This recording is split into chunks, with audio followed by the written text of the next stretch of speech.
So I just got back from the dentist. As you can see, my mouth is very, very numb. It's pretty hard to talk right now. So I don't think I'm gonna be doing any voiceovers today. I'm hoping I can paint up this guy, the Sin Eater. Sorry, let me try that again. The Sin Eater. Yeah, so it's Max from the future here.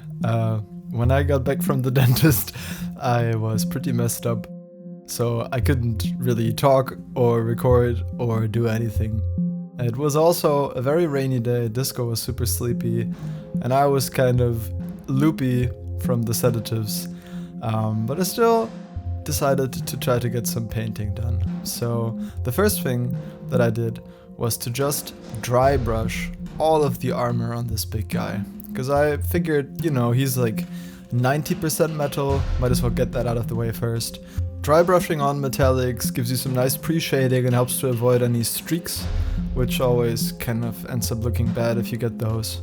And that is when the first curse hit me. I spilled my pot of Black Templar contrast paint. And it won't be the last curse, but we moved on nonetheless. I got some oil paints. These are Abteilung oil paints. We won't need this dust one, but I will be using black and brown. This is my first time doing the dreaded oil wash. Well, the wonderful oil wash actually. This is odorless thinner, don't breathe it. I put it in a little cup and then we put our oils onto some cardboard. I was told this would help to kind of absorb some of the oils that are inside of the oil paints, and that helps with drying times. You can see all of that residue right there. I let that sit for like a few minutes and then I mixed it with the thinners and just slathered my big boy in this oily, grimy mess. And the fun thing with oil washes is you don't have to be like careful or neat with them, because we're gonna come back later and we're gonna wipe off all the excess and all the raised details that we don't want. And you can see how nicely they flow. I didn't varnish this guy before. This is the result after just dousing him in black oil wash. And now we're gonna do the same thing with the brown as well. Get his nipples all rusted up. And this looks quite stark right now, but as you can see, it kind of mixes with the black that's already on there. And by the time it's dry, it's gonna be kind of super subtle. And that is when the second curse hit me. The next day, I felt really ill. But nonetheless, we carry on. And so using this little makeup sponge and some mineral spirits, I removed the oil wash from all the raised details, which really made him pop. I'm quite happy. Okay, so it's the next day. I just got out of the shower and I don't think we're ready to paint yet. I'm not really sure. Here's the result from yesterday. But as you can see, maybe you can't see. As you might be able to see, there's still like a little bit of grime, like of the oil wash that's kind of wet in the recesses. So I don't think it's safe to go over this with acrylics yet. So I'm gonna leave it for, I don't know, like maybe another 12 hours. We'll see. We'll see how long we leave it for. I guess I'll be back when this is dry.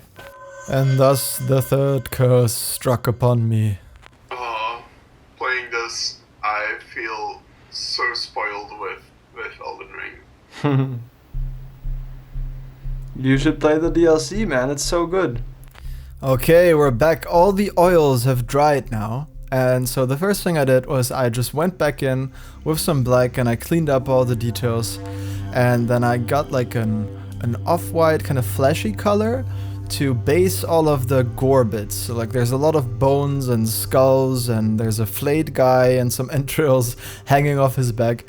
And then I did a dry brush of the base. And here you can see how that looks. And then I went in with some red contrast paint and I put that all over all of the gore bits. And here I removed some from the raised details just as I did with the oil wash, but this time no mineral spirits, and you have to be quick with acrylics, otherwise they're already dry. And well, then I just highlighted all of the black cloth. This is just a two-step process with a thicker gray highlight all over the cloth details, and also don't forget the little raven that we put on there when we kit bash this guy. Well, I say kit bash, it's just a slight alteration. And then, you know, go back in with like a lighter gray color and do some very small, very thin highlights on the raven and on all of the cloak, of course, as well.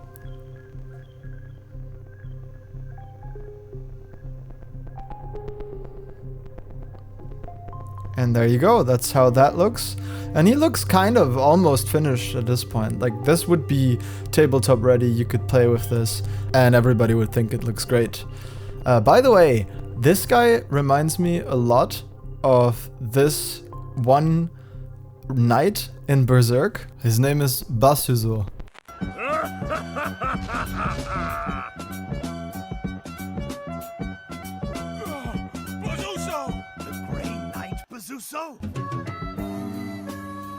And I think they look pretty similar.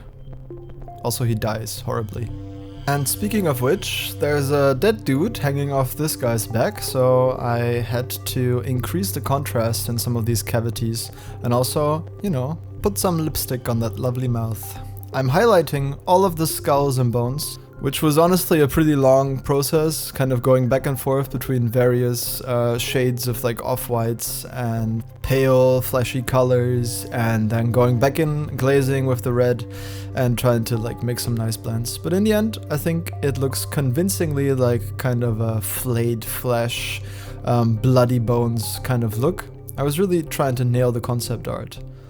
Now it's just a matter of painting all of these little straps and ropes that are holding all of this on there and highlighting those as well. And then I went back in and did like a little glaze with like a bluish wash as well to differentiate the entrails a little bit, make them more purplish. And that's the fleshy bits done. I also decided that when you've got a whole dude hanging off your back, there's gonna be some blood streaking down. So I did that. And now we're highlighting all of the armor. This is like Stormhost Silver, it's a super bright color and it's perfect for highlighting. And I'm doing a mix of edge highlighting and like messy dry brushing to give it like a tarnished, kind of weathered appearance that'll look great with our messy oil layers from before. And this is really just like going around the whole model and picking out all of those details, and look how big of a difference that makes. And now we're like really 90% done. I love the way the blood streaks down his back, but we're gonna add some more. I put some on a sponge, and now I'm just simulating him kind of like bludgeoning people to death with his fists and his big maul. Or it's a warhammer maybe? I don't know. It's like a meat tenderizer, right? I added some blood dripping down his mouth, and I sprayed just air through my airbrush like I'm doing here.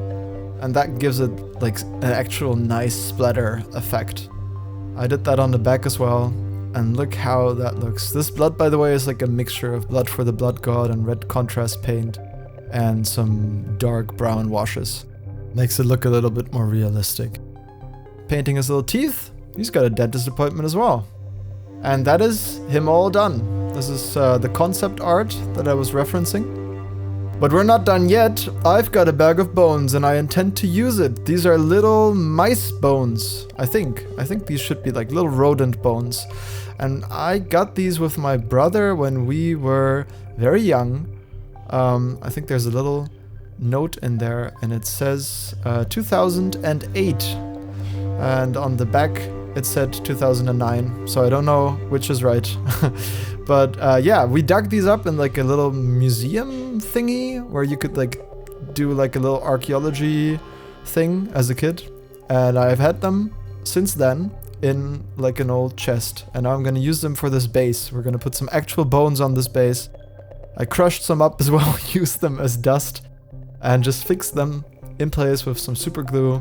And on top, I wanted some more gore to make it look like this is basically like whatever he's like spit out when he's done eating someone. This is like all the bits he didn't want to eat. So I mixed some super glue with some of my blood mixture from before and used that as like little chunks of gore. And then I did the spray trick again to get some splatter on the base. This is the bloodiest model I've ever painted. It's super gory, but it is so good. Oh, I'm so happy with him. Look at him. Such a menacing bastard.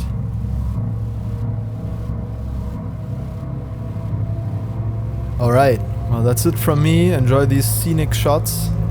And I hope you liked today's video. Let's hope that I'm not actually cursed. And I will continue to make videos in the future. If you like this, like and subscribe. And I'll see you in the next one.